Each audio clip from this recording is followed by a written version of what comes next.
William Wagener here at the Orange County Ronald Reagan Federal Courthouse, reporting for On Second Thought. Judge David Carter has just decided not to throw this case out, but to set a scheduled time for motions to be put into court for preliminary and for discovery. He's laid out the dates. He set the time, the next time to be October 4th. Orly TAITZ is coming down. She has a statement to make, and she had a key witness named Lucas Smith, who flew in from Kenya apparently, and she made statements that she was concerned for the well-being and that he might even be killed because of the evidence that he wanted to get into court today.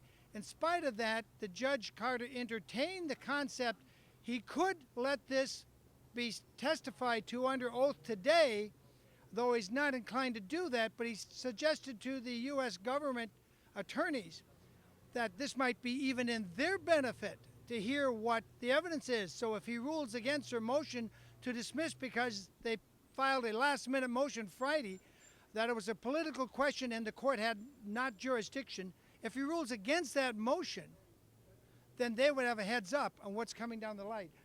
Dr. Orly TAITZ.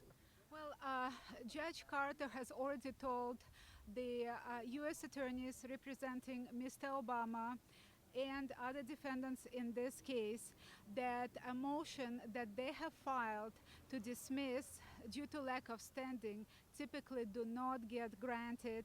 He gave them an indication. He stated about 96% of such motions are not granted. He gave them an indication that it's very unlikely that such motion will be granted by him. He also asked them what would be the harm for the U.S. Attorney's Office to allow a key witness who has been in Kenya, who has information in regards to Mr. Obama's Kenyan birth certificate, to testify in court as a preliminary or a voir dire or have a deposition. And the U.S. Attorney's Office refused to cooperate on this issue. And the question is, who is Department of Justice is representing? Who is U.S. Attorney's Office representing? It is their job, it is their position, it is their mission to represent us, the people of the United States of America, we the people, to protect us against fraud, against illegality, against usurpation, to make sure that somebody who is not qualified to be the president of the United States is usurping the position of the president and the commander-in-chief. And therefore, U.S. Attorney's Office needs to provide an answer to the people of the United States of America. Why are they stalling the process? Why did they refuse suggestion by Judge Carter to have a deposition? He specifically asked them what would be the harm. The witnesses here, they're here, why not have a deposition? And they refused to do that. We had also another issue. As you know, we have about 50 plaintiffs in this case. Most of them are high-ranked members of U.S. military. We have a number of state representatives from different states. And it is a large case. And unfortunately, what happened here is that two plaintiffs in this case, Wiley Drake and Markham Robinson, wanted to be represented by Mr. Gary Kripp.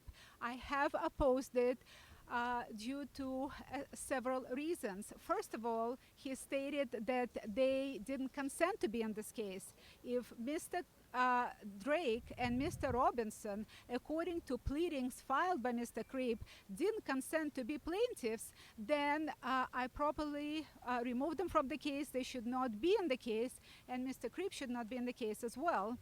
Another issue that we had is that Mr. Kripp has a completely different legal theory upon which he operates. As I stated, I'm operating based on this theory of Amerique de Vattel that is provided in the law of nations that was used by the framers of the Constitution, in that in order to be the president and natural born citizen, not only you have to be born in the country, you have to have both parents citizens of this country. The problem with Mr. Creep being part of this case is the fact that time and again on the record in radio archives, he opposed that theory, claiming that parentage is not important. This is somebody who should be an attorney for the defendants, not for the plaintiffs, and it is a travesty of justice for him to be my co-counsel on the case, even in a small position representing two plaintiffs. Another issue that we had is that we have filed a state case together. Nearly a year ago, Mr. Creep took off for Hawaii. He showed up one day before the Electoral College meeting, and at that time he scheduled the case for March, and the case was dismissed as moot. That was the case against Secretary of State Deborah Bowen, and my grave concern was that just like Mr. Creep has stalled and sabotaged the state case, he will stall and sabotage this case as well. And we had an example of this just today. Judge Carter stated that he can rule on Friday in regards to the motion presented to him.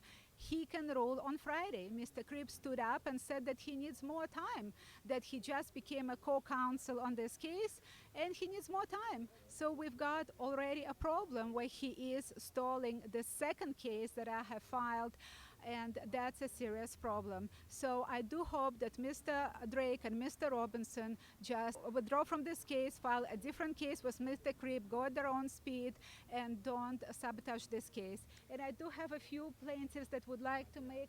We have here an attorney officer of the court, Pam Patterson, Okay. and she can swear this witness.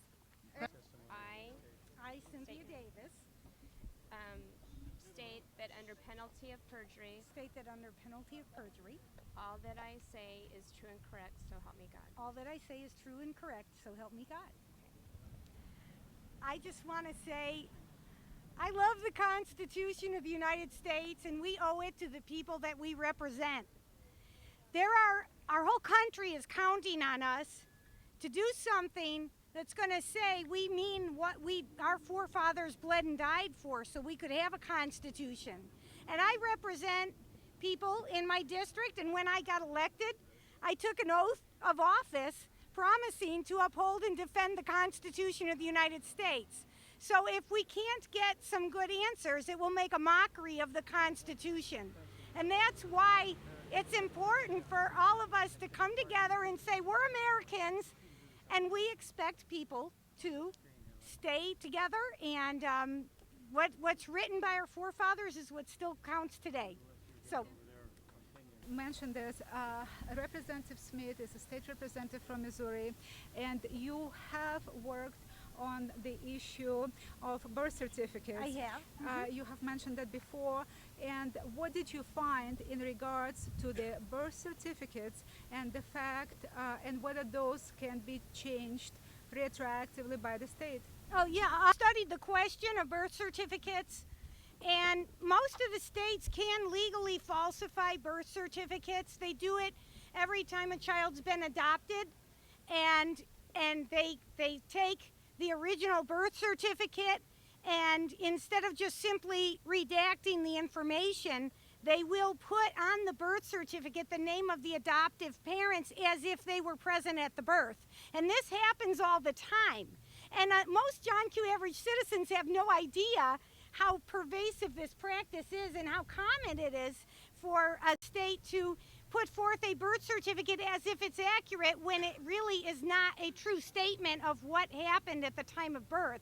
So anyway, I'm glad to get to visit your lovely state of California, and I'm here to help the cause.